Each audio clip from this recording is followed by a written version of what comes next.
I stabbed my thigh with a wooden splinter, faking my first period. Then I shyly showed my bloody skirt to my mom. She rushed me back to the room to help, not knowing I was just trying to distract her. Inside, I nervously asked her to check the photos on my phone. The man who invited us on this trip, Jack, was actually a killer. The album was filled with pictures of murdered families. Mom asked how I knew. Half an hour earlier, while I was playing ball with Jack's son, he purposely threw the ball far away, so we could slip out of sight.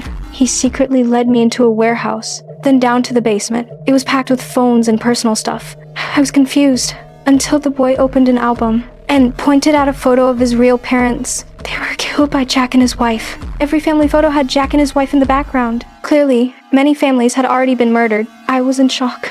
Then the boy pointed to his tongue. Jack had cut it off to keep him from telling the truth. He placed our family photo on a blank page, warning me we were next. He urged me to take pictures as proof. I told him my parents will find a way to save us.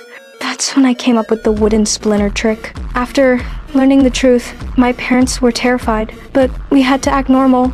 Mom pretended I was just scared by my first period and calmly took me out. Strangely, Jack's family didn't stop us. They even kindly fixed our punctured tire. Dad told Aunt to open the gate, planning to grab him when the car reached the exit, but Jack called Aunt back and opened the gate himself with a remote. In the car, I begged Dad to take Aunt with us, but Mom insisted we escape first and figure out how to save him later. Just as we were about to leave, I saw Jack shove Aunt into the water. I shouted for Dad to stop. He couldn't just leave Aunt to die. But Jack stood there watching us, smirking. Dad jumped in and pulled Aunt out, and we fell right back into Jack's trap. People who kill often know one thing: this can get addictive. For me, the reason is simple: to take their children. The obedient ones stay with me, the disobedient. You know what happens? My wife and I usually go to resorts to look for targets. First, I find an excuse to start a conversation, like borrowing a chair just to make a first impression. Then I set up a second encounter, use common topics to get closer. Once we're familiar, I invite them over to my house. Take this couple in front of me, we've already gotten close.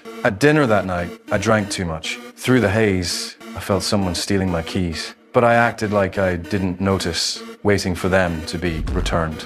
Sure enough, it was my adopted son who took them. I pretended to know nothing, carried him on my back to play outside. At the same time, I gave him the chance to quietly put the keys back. While playing catch, I deliberately walked near the shed, and just as I expected, the basement door had been touched. It meant my targets had already sensed the truth.